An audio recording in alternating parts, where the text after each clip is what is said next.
সকালবেলা হোক বা সন্ধেবেলা, পুজোর সময় আমরা শঙ্খ বাজিয়ে থাকি। কিন্তু জানেন কি, পুজোর সময় শঙ্খ বাজানো শুধু ধর্মীয় রীতি নয়, এর পেছনে আছে বিজ্ঞানেরও অজানা রহস্য। মহাভারতে শ্রীকৃষ্ণ, অর্জুন, ভীম সবার আলাদা আলাদা শঙ্খ ছিল। যুদ্ধ শুরু হতো শঙ্খধ্বনির মাধ্যমে, অশুভ শক্তিকে দূরে সরাতে। বৈজ্ঞানিকভাবে শঙ্খ বাজালে চারপাশের বাতাস বিশুদ্ধ হয়, শরীরে অক্সিজেন মাত্রা বাড়ে।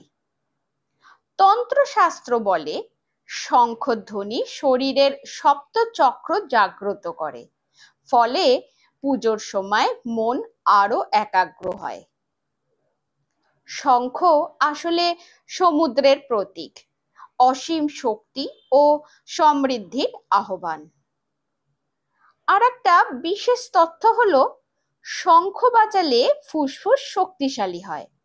গর্ভবতী মায়েদের কাছেও এটি উপকারী। তাহলে এবার বুঝলেন তো, শঙ্খধ্বনি মানেই শুধু ধর্ম নয়, স্বাস্থ্য, শক্তি আর পবিত্রতার এক অদ্ভুত সমন্বয়। শঙ্খের ধ্বনিতেই শুরু হোক দেবীর আগমনী।